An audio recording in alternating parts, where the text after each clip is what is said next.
This is the Veterinary Project Podcast, episode 32, part 2. Welcome to the show created by vets featuring absolutely no pets. This is the Veterinary Project Podcast, hosted by Dr. Michael Bugg and Dr. Jonathan Light. Our resident veterinarians have swapped out their stethoscopes in favor of microphones to bring you the Veterinary Project Podcast, a show focused on real conversations, aimed to connect this amazing profession full of remarkable people. Through the sharing of collective stories and wisdom, and connecting over the many unique challenges we face, we invite you to join our community of veterinary professionals leading intentional lives. And now, here are the hosts of the Veterinary Project Podcast, Dr. Michael Bugg and Dr. Jonathan Light. Hey everyone, welcome back to another episode of the Veterinary Project Podcast. This is part 2 of our conversation with Dr. Enid Stiles. As always, your co-host, Dr. Michael Bugg and Dr. Jonathan Light. Jonathan, fill us in here for our guests if they're jumping in. You know, we had a great conversation, sort of part 1 with Enid.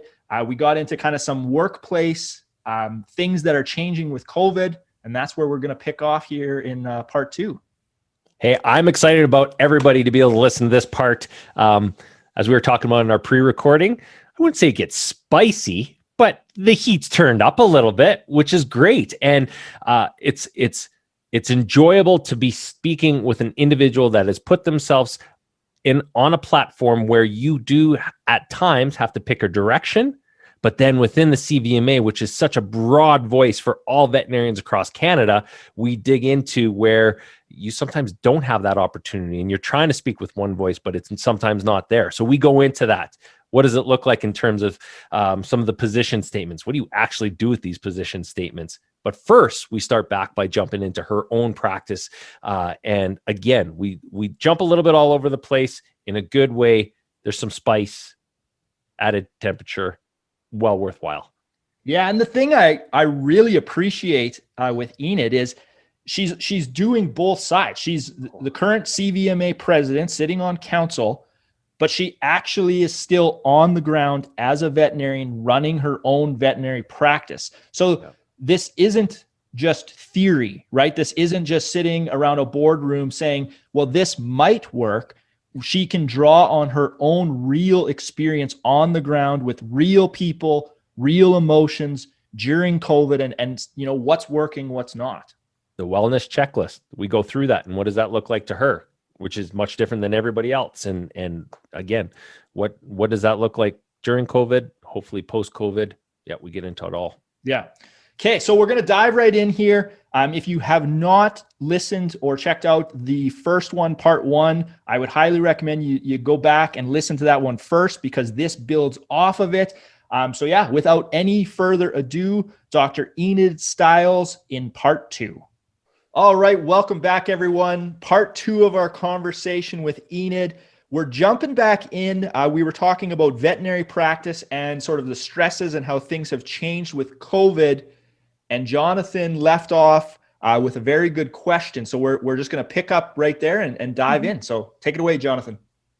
Excellent. So welcome back to everybody who's listening. I want to jump right into it. And that first question was regarding registered veterinary technologists and both how in discussing it from a workflow perspective within your practice, the struggles and how you've worked with it, considering there is a shortage of registered veterinary technologists and we're underutilizing them. What does that look like to you in your practice? You know, I don't really know a time when we weren't looking for a veterinary technologist in our practice. And we've actually been really lucky because we've had people come to us from other practices, possibly because of the way that we practice, because we're a low stress handling facility. And also because we've never declawed and never will, which for you guys out west is still is not happening in many of your provinces, but here in Quebec, unfortunately, it still is. So for multiple reasons, we've had always technicians knocking at our doors, but I still kind of grab them as soon as they come, and then I'm still looking for more. So it's a struggle. I would say that COVID it's got its good and its bad with respect to what I think it's demonstrating to us. We have always used our veterinary technologists the way that we should be using them. They are absolutely, at our practice, they are the ones doing the anesthetics. They're doing a lot of parts of dentistry. There's a lot of contact with the clients as far as relaying information, calling back for sickies, a lot of lab work. And we used to, have less of their doing a lot of handling, so holding and going and getting animals and stuff, because really we had assistant technicians or aid techs doing that. What's happened with COVID is that because we have still in our practice, and a lot of them, curbside type, so the animals are not coming into the room. So I no longer have the owner holding the animal. And that small thing, just that small, you would never expect it to create such a ruckus in a practice, but just that aspect of not having that one person that owns that animal holding has created a huge bottleneck in our system. And now I need somebody to hold that pet. And who? Well, now I got to use my technician because my aid tech is also holding, and wait a second. So I need another 1 or 2 people per person when I'm seeing a patient. This is crazy. So unfortunately, even for the practices that were using their technicians really well and utilizing them to their expertise and experience that they have, which is what we should be doing, we've had to kind of pull them back a little bit. So now I've got technicians holding patients for me when I never needed to have them do that before. So I feel that that's really unfortunate. And what we're doing in our practice right now is we're just looking forward, because now we realize that probably it's going to be another year or so without people being able to come in to hold, probably. Okay. So what can we do? We're looking at how we can develop a sort of mid-tier assistant. So a veterinary assistant. Obviously not going to be qualified like a technician, but just to move away the need for the technicians to do that kind of work of going to get the patient, getting a history, bring them back to me, doing my exam, holding for the exam, getting the vaccine certificate. This is technical work that's not technicians' work. Yes. This is like, I could teach my 16-year-old daughter this, not a problem. I absolutely could. So I think what we're looking at is how to do that. And we can use vet students, that's a good way, but they're in school during the year, so it's only good in the summer. But there are people looking for work. And I think that idea of having a different delivery system, especially right now, get those techs to do what they need to be doing. And that's not just holding a patient and answering phones to an extent, but meaning answering the important questions like triaging appropriately and dealing with the medical issues, right? You spoke about that earlier in terms of triaging and workflow and what that looks like messaging wise. How do you then better utilize technology towards that end, considering the bottlenecks that are in place? Oh gosh. When COVID started, we started texting. And listen, I might be in my 40s somewhere, but I'm well into social networking, and I'm all good. I'm not anti-techie, but I still was like, what is going to be the purpose of having text messaging at my practice? And even telemedicine, I was a bit reluctant because I still couldn't see what it was that me as a vet was going to be able to do through telemedicine without actually touching the animal. It was hard for me to conceptualize that.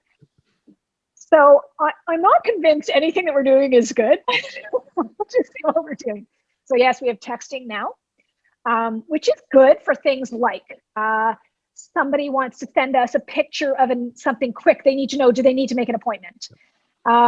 They want to send us a picture of a post, like an incision after surgery. We used to have them always coming in. No way, I don't have time for them to come in anymore. Yep. Send Send me a picture. Yep. But the problem with the texting, as we quickly discovered, was that, people are going to call us, not reach us, leave a message, send us an email, and then text us for the same thing. Wait a second. And I've got 3 different people checking those 3 devices. And so I've got 3 different messages from the same person, and nobody's communicating. Terrible. So I would say that it's got its pros and its cons. And you can, getting services that can do your telling people that their appointment's upcoming, reaching people. People love text. They just love it. But you got to have the person power to deal with that technology, which is a whole other position, right? Like we have somebody now working from home. This is crazy. She works 8 hours a day, and she is checking emails, calling people back, checking texts, and doing like our sort of pre-surgery discussions and everything. And is that a tech assistant or is that a veterinary technologist? She's actually a technologist. Okay. And in Quebec, we have an interesting, so when women get pregnant here, if they're working in a veterinary profession, then they have the right to go on a sort of workers' compensation leave for pregnancy. And in fact, they are not allowed to work in a veterinary hospital whereby there has been isoflurane within 12 hours. And sorry, just to jump in, like, place. as soon as they're pregnant, right? Like this is okay. Yeah. So we often have veterinary technicians and veterinarians that are off for like 18 to 22 months at a time. So during that time, we can reassign them. So in this case, we reassigned her at home. And it worked out great for COVID. We were like, oh my God, this is brilliant. Like, we need somebody on the phone all the time. And wow. But when she's finished her leave, when she actually goes on to maternity, we will be replacing somebody with that position. It's probably going to be a long-term thing. You're hearing that more and more, that remote work, trying to take some of those amazing number of phone calls that we do, which is tripled per appointment now based on curbside. Yeah. I do hope it will get a little bit back to some normalcy. Like I miss having the clients in, and I'm getting like a lovely neck kink here from doing this all the time while I'm trying to write my answer doc. We just bought headphones. You need to have headphones now so that you can walk around and still talk, which is, again, oh my God, cool. we got them for our front reception, but I said to my husband, I'm like, we need one on every phone. This is killing us. So yeah, I would say, and we're doing some telemedicine now. I wouldn't say we embraced it full 100%. Probably because a lot of what people are trying to deal with, we do need to see the patient. I mean, we just, but something's happening, like some follow-ups. Certainly some of our more difficult, stressed dogs and cats where it was already a struggle, and no matter how much medication we gave them, they really didn't feel comfortable, the clients, bringing those stressed animals in. So sometimes we'll do a lot more of that. So, and because also I have a veterinarian who does quite a bit of palliative assessments and palliative work with our new sort of part of our team. She can do a lot of that by telemedicine, and that's fun actually, because like me doing behavior as well as telemedicine, you can see in people's homes, which for palliative care can be very informative because you can see where they're living, what kind of flooring they have, where they have to go to eat, watch them with their gait, where, all of those little aspects of things that are very holistic that can be really fun with telemedicine. But the general stuff, not so much telemedicine. And are you guys doing that through an app associated with whatever practice management software, just Zoom calling it? What does that look like for you guys? Yeah, we're just Zoom or FaceTime right now. We have an iPad, so we can just bring it into whatever room people want to. And so it's not taking an actual computer station. Nice. But yeah, we didn't, because again, I mean, maybe I'm old style and I do want to embrace it. And I think it's been a really interesting opportunity because people actually have to pay for the service to speak to us, which is like, wow. Wait a second. So that's good. But I think it still has a ways to go. And I think we still have to be quite careful too on how we use it. I agree with you. And I want to take this even a step further and join from a couple of other guests that we've had on in terms of that pay for service. Mm-hmm. We as veterinarians have been doing phone consults since the beginning of time and only getting more and more and more. And so now the concept of getting paid for your professional services it's not new, but this allows us to move that next step forward. How, in trying to do that in your practice, even though it's old school, I'm using that in quotations, how has that come across to some of your owners, which may be pushing back or going, what do you mean you're going to charge me for this consult? Well, I think for the majority of them, because we're doing telemedicine as an alternative to the animal coming in, they are pretty open to the payment part because they are seeing that this is actually, oh, well, I would have come in, but I can't or I don't want to. So yeah, I guess I'll have to do it this way. So we actually haven't seen much pushback, I would say. I do think, though, that I think the next step of telemedicine, if I were to see this going forward, would be as telemedicine being a paid for triage type of situation. And then it'd be the animal health technicians doing it. So that instead of it being a full consult, which it might still end up being, but that aspect of should I come in, should I not come in? Can you help me? Oh, yes. Well, you could just try cleaning the ear and doing this and doing that, like these small little things that we spend an exorbitant amount of time talking to them, or our technicians do. I would like to see that be a service that is valued in a financial way. Yep. Because I do feel that that does have value and it is being underutilized heavily. Fully agree with you. And there are services getting started in Canada doing that right now, which I'm excited about for the future. Again, utilizing RVT skills, et cetera, et cetera. Yep. Yeah. That's great. Nice. Exciting. So Enid, you had mentioned, and I apologize if I get the term wrong, that the CVMA, is it Workforce Committee? Right. So last year, I mean, of course, we all know that we feel it in pretty much every province in Canada, this incredible need for vets and animal health technicians, veterinary technologists. Sorry, in Quebec, we call them animal health technicians. So it's why I'm like, what term should I use? Yep. Anyway. Yep. So knowing that was coming out, and there were a few provinces that had done their own studies themselves, and a few that were not getting any uptake from the government, like they were not listening to what they were finding, such as in BC. So there was, a big need. So we did a Canada-wide workforce study that you can find sort of a summary of that survey, of that study on our website, the CVMA website. The full report is available for members.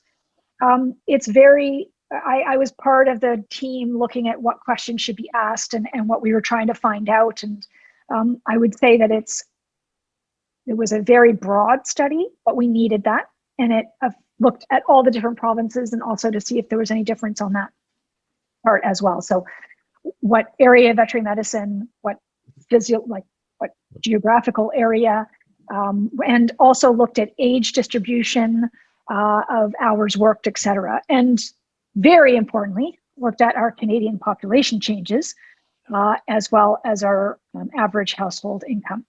So they looked at all of those things and basically came back to what we really knew was happening.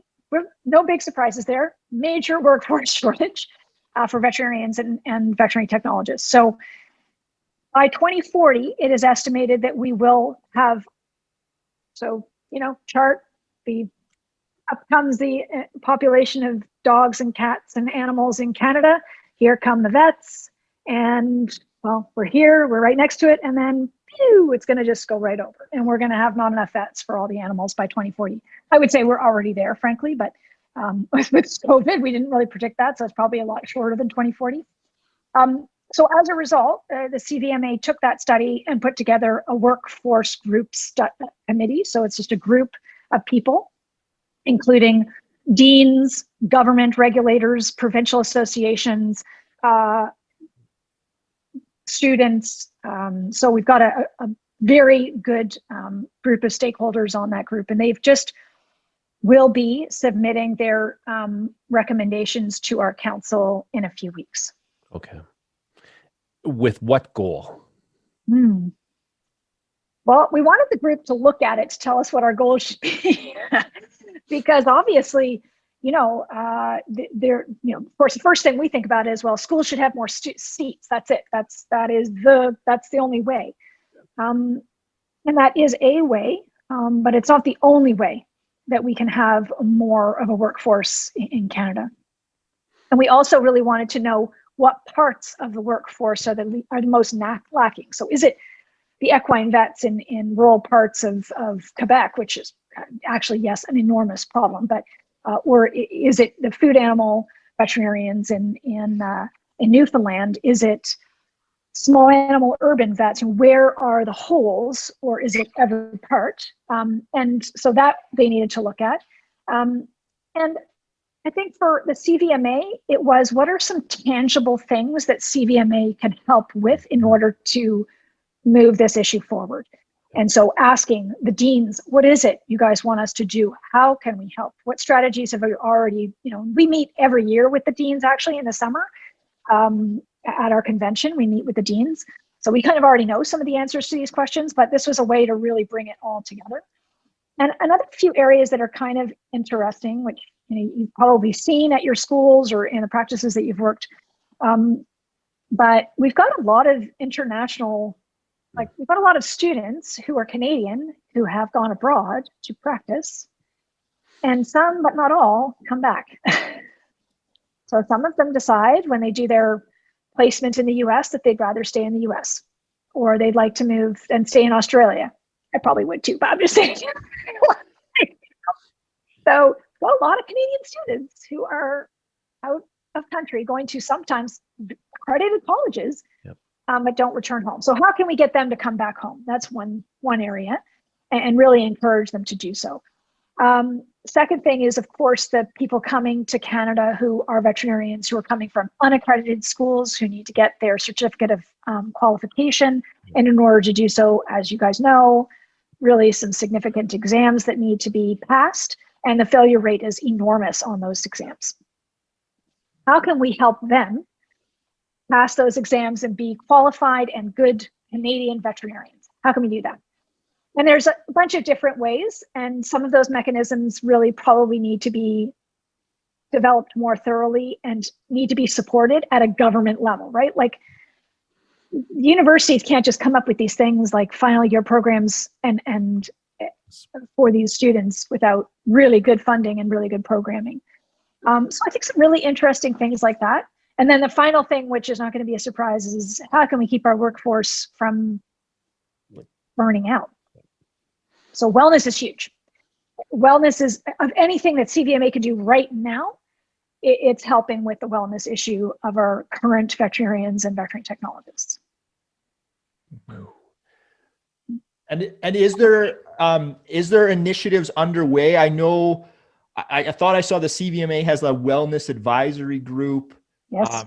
Can you tell us a little bit about that? Because to be honest, I hadn't really heard of it until I started digging into you and kind of all things CVMA. Yeah. So I mean, wellness is such it's such an enormous part of what we can and can offer, but all we could do is help people along that pathway. So whether that's continuing education, giving them webinars, we have a really great group of webinars through, it's actually supported by Merck, but it's the Time to Talk About Veterinary Mental Health. And a fantastic Westerner, Kathy Keel, who I cannot speak more wonderful things about, has really brought the mental health issue to the forefront of the CVMA and of many other organizations. So these types of people who are able to bring psychologists on, vets to talk about their own personal experiences, get that message out, find key ways that we can help in practice as well. So tangible things like even having stickers on your controlled substances safe, what words to use, not to use, looking at ways that we could maybe support peer programs, mentorship programs. There's a lot down the road and a lot that's already been ongoing. So our wellness advisory group sort of helps the focus on how we can bring that in a dynamic way, because I think there's a lot out there. It's how to get people and keep people engaged on the subject. I agree with you. How to focus people into some of those tangible places, and especially in times of need, which is right now, without a doubt. Yeah. And that engagement piece, like when you're overwhelmed, it can be very easy to withdraw, and so sometimes maybe people that need this the most want to get away from it because things are just too overwhelming, and then throw COVID on top of it and everything's kind of boiling over. Yeah. And I mean, I see it at our practice. Like we probably, when COVID first started, We didn't talk much about COVID. We just talked about everybody's health, mental health, because we knew that there were some very anxious people on our team who were suffering at the beginning. Then they got a lot better during. It was interesting. It was like because COVID was all about the unknown, they really had trouble with that. But then as things changed, it wasn't those people that were having trouble. It was some of the others. So now we're seeing a whole other group at our practice that are really starting to struggle now, because it's probably been just this constant level of stress that's affecting them now. But yeah, how to know? And I think that comes to, even if you don't struggle yourself we all struggle, but even if you're not at that level of struggle, what ways can you learn to be able to recognize other people's struggles and terms and use of words that you can help them and reach out to them? So that's part of what we've been trying to do with some of the webinars that have been coming out. Excellent. Nice. I have to ask this, and as CVMA president, if you're holding a crystal ball for what the next 5 years looks like, at some point we're going to be post-COVID. We're still going to have these shortages. They're only going to increase if we don't make some true tangible changes and get some governments on board. What does that look like from your perspective right now? Well, I mean, I'm usually a very optimistic person. So generally speaking, I mean, my husband thinks I'm a pessimist because I look at the bad side of things, but actually I'm thinking about that things are going to change, because otherwise I wouldn't work to make things change. I'm a big believer in change. I do think that this is going to be a long haul. There's no answer that's going to just miraculously happen. I think we need to see a lot of support from our associations, and certainly in those that are involved with corporate groups, from those corporate groups need to be supporting us deeply and heavily, and be able to recognize, so what can we do to recognize these issues and find ways to help support until that miracle, which is probably more seats and more graduating vets, actually happens. And then as those graduating vets come out, we're going to see another hump, right? And that's going to be that we need more mentorship, better mentorship for those students. They need to be prepared. So there's a huge journey out there. But I do think that the crystal ball is a good one. And here's my reason. People love animals. You know, this sounds awful, but we are in the most incredible position of any profession out there. Like, what other profession is growing, except for maybe those that are making like masks, but and people that are actually, okay, whole other subject. But truthfully, what other types of businesses are going to be growing during this part? It's, you know, very unusual. My neighbor is a flight attendant, lost her job. Restaurants everywhere closing down. So for us to actually have the complete opposite problem is a beautiful thing, in that at least we have people to stay with their jobs. We have incomes to give them. We can keep them safe. And we can keep people happy with new pets in their homes, because they are such a wonderful part of people's families. But I think that the way that we do practice is going to need to change. Just it's going to have to change. Yeah, I agree. Okay, Enid, let's maybe zoom out a bit on CVMA. So we've gone down a few of the avenues, like the workforce, the wellness. You know, I guess let's drop right in. Like, what does the CVMA do? You know, like your role in president, kind of big picture. Fill us in. And for international listeners, obviously, CVMA is the Canadian Veterinary Medical Association. Other countries have their equivalent.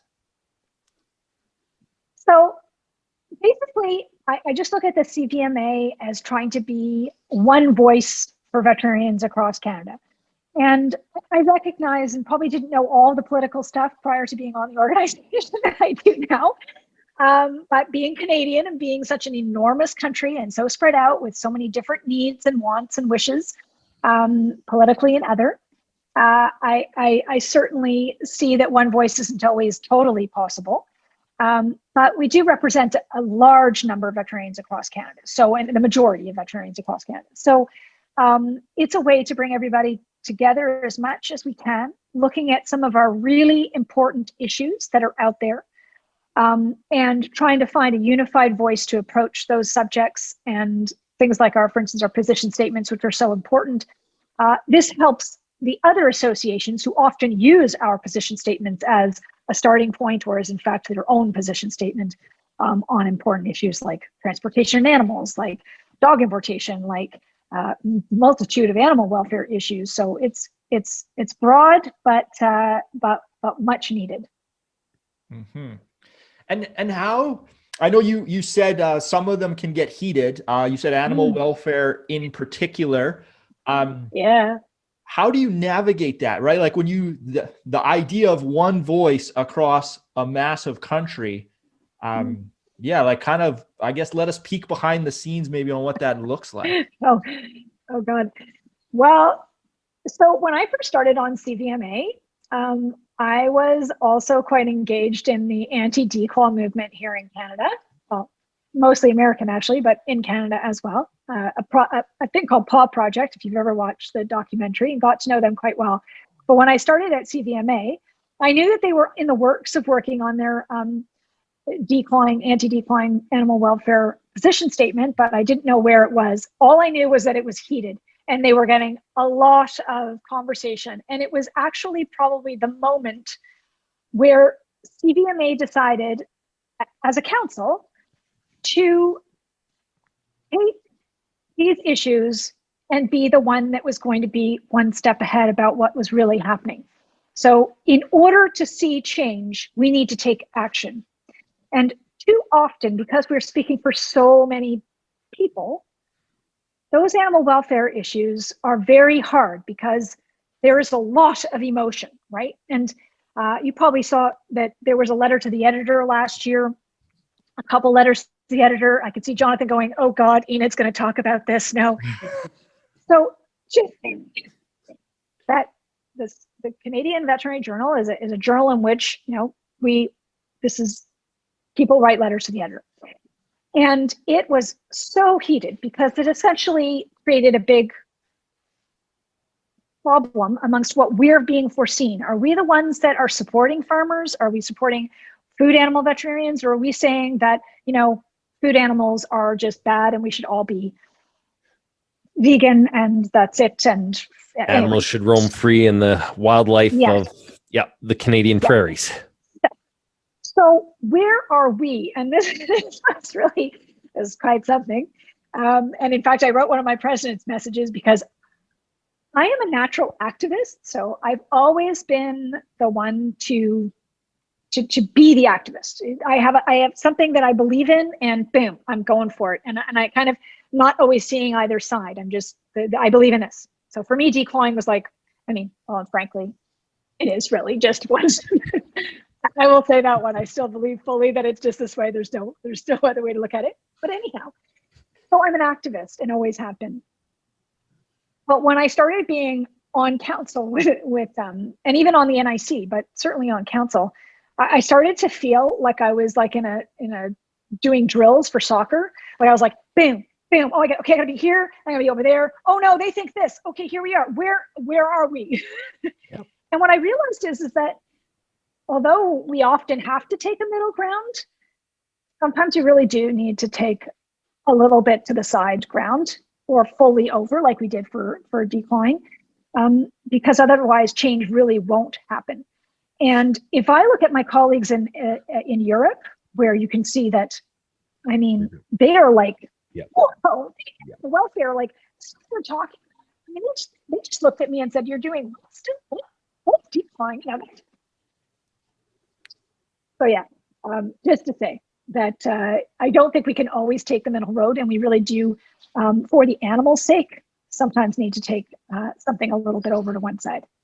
Yeah, and that's an important conversation. Zooming into a veterinary clinic, I know moral distress can really weigh heavy on individual veterinarians. Yep. Any thoughts on how you can empower an individual veterinarian, to not find your voice is not the right word, but like to honor your voice or to listen to it. Yeah. I remember once when I was in vet school, so this is like a little while ago, we had somebody come, we sort of had a sort of ethics class, kind of, and communications, ethics and communications, I think it was called. And we had a vet come in who, I think she was a local vet. And she just came to talk to us about about euthanasia, but she came to talk to us about her choice at her practice not to do healthy euthanasias. And the conflict that started to bring into the discussion in our classroom was really interesting. And what it allowed us to have, and I fully believe this, and every graduate that comes to us, I absolutely want them to know that they should not be afraid to say what they are thinking and how they might feel ethically obliged to do something different. And I have been the one who has had to come in to do the 35-pound cat euthanasia because my new graduate would not do it because she didn't feel ethically okay about it. I did because I felt that this was not a life for that cat, but she did not. And she could not bring herself to do it. And I had to respect that.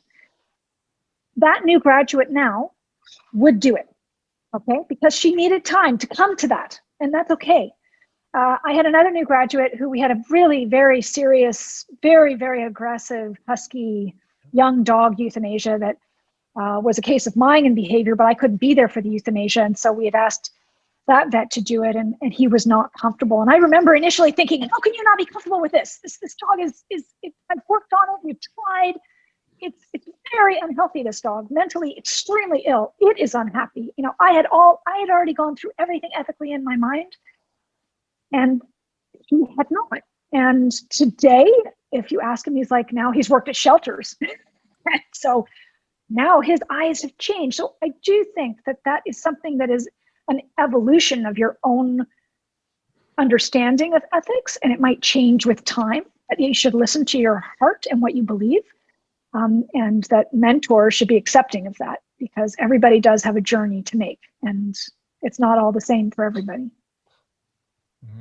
That's a big one. That is key right there, especially from the mentorship perspective. And we don't talk about that a lot is how can we be key mentors as people move through their experiential journeys towards their own understanding, which might not still be the same. And that's all right. Yeah. That's the thing. It's moving and evolving. It's not just one point in time. So you always are adapting. For sure. I do. There's things that I say in practice that I think that when I first graduated, I would have never been said. And I love that about it. I truly I can feel it now, even as I say it. I'm not the same person I was 10 years ago, let alone the same veterinarian with all the experiences that have happened. And that is amazing. Yeah. And therefore, for those that are looking at, we've got one that I'm working with, like she's only 2 years out. Say, stick with us. Let's look at this. Don't drop veterinary medicine. It's so amazing. It could be so beautiful if you give it that time. And it's then our job to help you walk through that as well together. Yeah. Absolutely. Yeah. And tying this into your CVMA position statements, I can see how this would be challenging because, as you said, they're forward looking. So you have the current situation, you have your current person that you are in the current way you think, and you're trying to jump out into the future, and maybe even anticipate a little bit where you need to be and where the profession and industry needs to be. Not an easy task. Not easy. I mean, and this is a hot topic. I'm kind of allowed to talk about it, but you might have seen a recent news piece on transportation of horses and for horse meat to Japan from Canada. Yep. And we had to prepare ourselves as an organization to have a response to this in case, because they didn't come to us prior to doing the news piece, but we needed to be prepared. Yep. So we started having this really interesting conversation about transportation of horses. Of course, brings into general transportation regulations, which have changed. And we were really part of that change with the CFIA a few years ago, but it's still not ideal. And there's still major issues, but it didn't just bring in the whole transportation. Then it brought in, of course, the aspects of horse meat. Yep. And slaughter in Canada? And how can we be slaughtering horses in Canada? They don't do it in the US. And why don't they do it in the US? Oh, yes, but American horses come up here after many, many hours, if not days and days of transportation into Canada to be slaughtered at our facilities. Then I realized this is like something we've been trying to work on with the Animal Welfare Committee for many years, on whether there's going to be a new position statement on generally transportation of equids. And this is why it's not just a simple thing. It's an enormous discussion. And so many people have so many things to say about it. And there's so many different perspectives. That's what makes animal welfare so interesting. Mm-hmm. And it is also a science too, so not to forget. Guy on the outside, and I didn't watch that news episode, know about it, etc. And you're seeing one side of it, or a viewpoint from that media.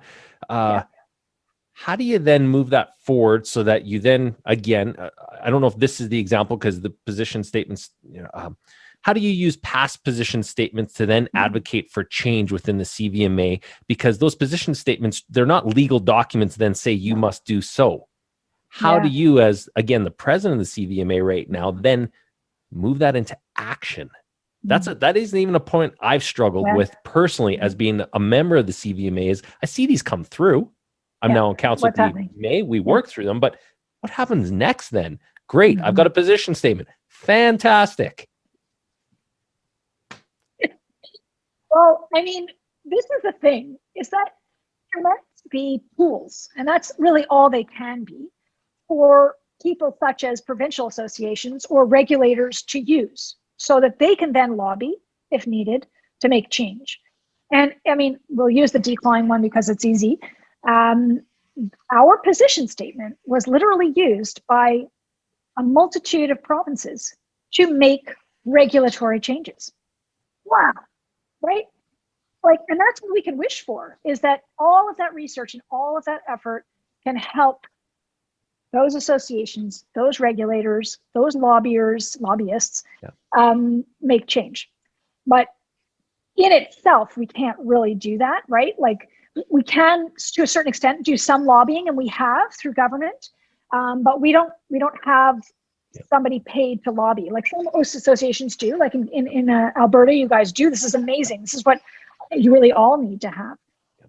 But we ourselves, because we have to be very careful, because we aren't regulators, and we want to work with them, but we're not regulators. We can't tell them to change. We can just say, listen, this is what our research is showing us. This is what our welfare committee has come up with, and we hope that this helps you make some decisions going forward. Can I take it a further step? Yeah, for sure. Ahead of the regulators made a change, personal business can make a change. Yes. So declining is the perfect example, whereas it doesn't, in my view, and again, I could be totally offside, and that's all right. I'm allowed to be. If I, as a personal business, decide that that's something I'm not ethically or morally with, I can make that change way ahead of the legislator. And in the situation, we're then moving for the change that we want to see. And I think as a organization and as a group, as a profession, veterinarians can do that. And I think we need to do it more. And I think that was shown through if we want to go backwards, to some CVJ articles that came out in the last year and some conflict that came as a result of it. Again, good discussion to have. Yeah, that was a fun time to be the new president. Just want to say, I don't envy you through that, but I also recognize it, and I respect in this weird, strange way that you guys allowed that to come through. So that's what's happened. People need a place to speak, and I'm a big believer in that. So knowing that people need to have a forum to speak and have their opinions, and then also knowing that we still need to come up with, in some respect, a one voice is definitely the challenge. Probably to me, I think it would have been more challenging had I not had this lovely thing called COVID taking up 90% of my time. It would have been a bigger issue. I had a lot of other plans this year than COVID, that's for sure. Yeah. So Enid, let's look at the other side of the coin for a second. So we're hearing all this. You have all these demands, position statements with multiple sides, heated discussions. But on the flip side, being involved in council, being in the CVMA is very rewarding to you. Can you tell us a little bit about what you get out of it personally? And I'm like how that makes you feel, why are you doing this? I mean, I think some people are just born as sort of, again, it sounds cocky to say it, but natural leaders, meaning that people usually, when they meet me, they know that I like to be on boards. I like to be talking about hot topics. I like to engage. And it gives me so much to think about, and just to feel involved in whatever I'm doing is very important to my own wellness. That's my wellness. If I was just to go to the gym and, go to my kids' games, those are all things that are important to my wellness, but that's part of it. That's part of my checkbox of wellness is volunteerism, and probably more than anything, activism. So you can't take that part. That's just part of me. I think that the CVMA, what I've absolutely, first of all, never expected so many genuinely kind people who love their profession and want to see change and want to help our profession move forward. I've never seen such a wonderful group of people in my life. The council, and I mean, not everybody stays on council forever. I've been there now for 7 years, but there's been many people that have changed off of provinces and the universities, et cetera, and the students every year. So it's been a great opportunity to meet my colleagues from across the country. And I have built relationships that I know will be with me forever, 100%. Absolutely. I have people out west, I've got people out east, and they're going to see me once COVID is over. I'm going to show up at their houses. Yeah. I don't know that yet, but I'm there. You'll just unexpectedly. So we have a mutual contact, Terry, who was a former CVMA president, I believe 2018, but I could be wrong on the year. And one of the things I remember her saying was the rewards of being involved, on council are more than you can imagine, right? Like you may have an idea, but it's this positive, unexpected surprise of just how rewarding it can be and the relationships that you can form. And so has that been your experience? Like, even though you expected it to be good, kind of beyond that? For me, it's entirely been the relationships. I think that's probably the hardest thing to come from COVID is that, most of us, and I see this on council, and I love everybody on council, but I can see in every meeting that we have that the normal excitement and these little mini conversations that happen on the side over a glass of wine are just not there. I think people are getting burnt out of just feeling like there's very little that they can contribute because those social relationships, and we are social beings, humans are social. So this is extremely hard for people such as myself and others that are very social to have to sit in front of a screen and have a conversation. We're doing the best we can, but I know that that's been hard. And I know that it's pretty hard to be thinking about joining a big council. And like the person who just took over for me for council for Quebec, I mean, he took over last summer, like he's never met anybody. And I can't even imagine how that is, for him. So we're doing everything we can, but I certainly hope COVID's going to end, because the thing, like Terry said, that makes us really enjoy it that much more is the relationships that we get to build with people from across our really incredible country. Yeah, that's fantastic. So, I mean, as we wrap this up, I guess I want to kind of leave with, if there's a young veterinarian, a student, or even an older experienced veterinarian, how can they get involved if that's something that they want?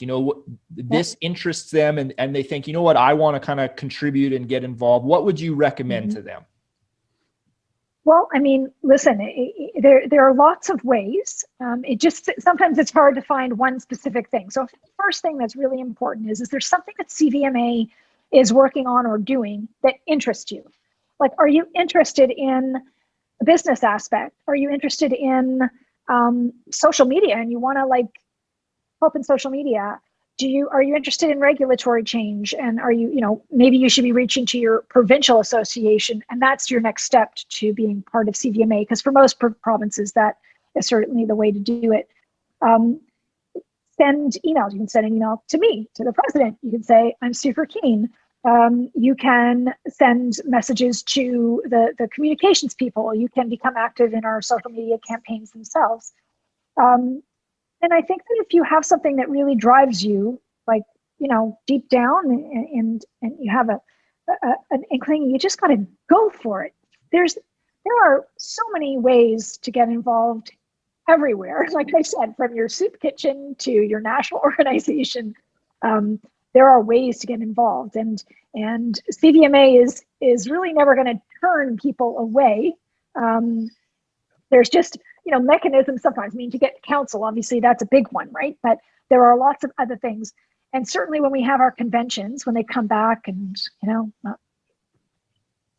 in person again, you can volunteer at the conventions, because they're always looking for volunteers at the conventions for things to do locally. So get involved in the next convention that's happening in your city for CVMA. That's huge.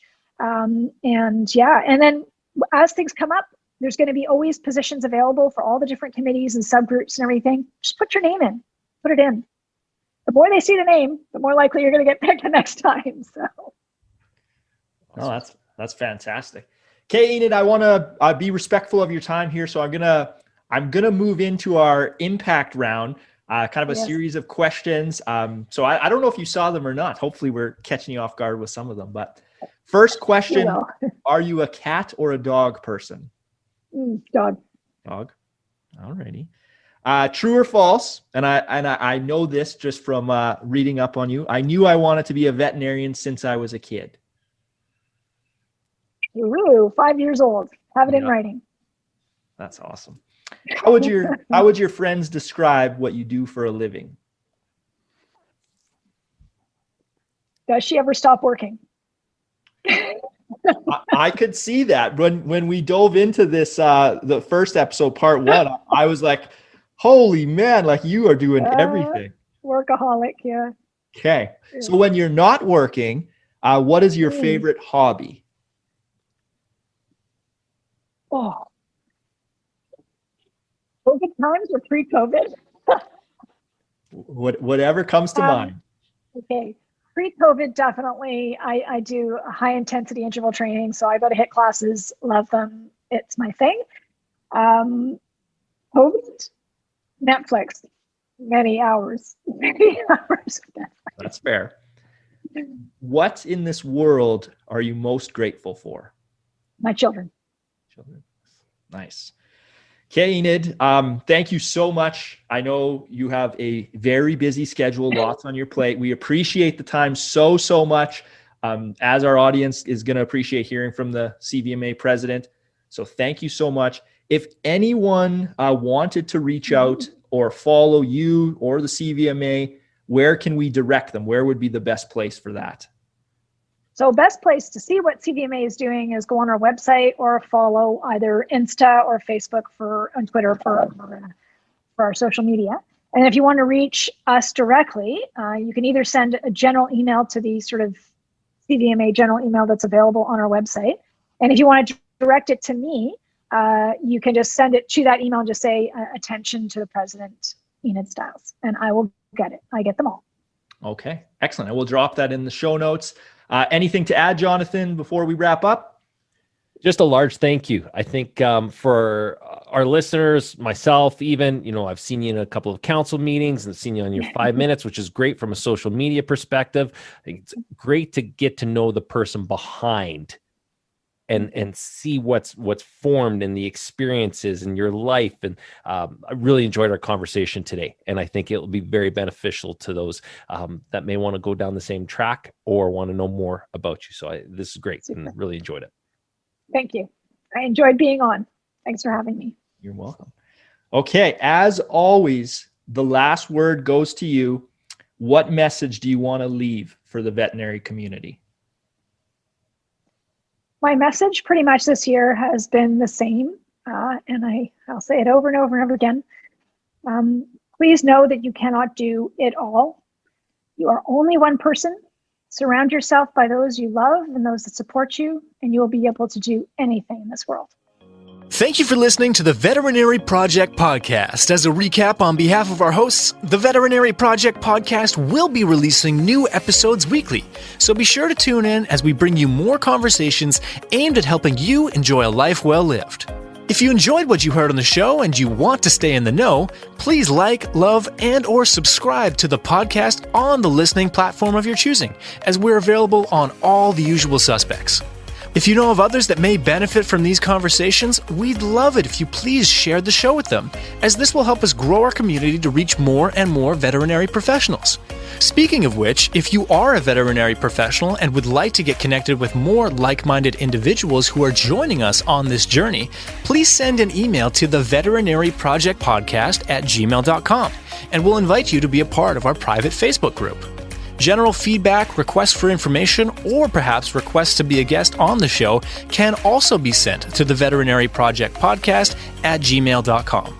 Dr. Michael Bugg and Dr. Jonathan Light, thank you for listening to the show, and we'll catch you again next week for another episode of the Veterinary Project Podcast. Bye for now.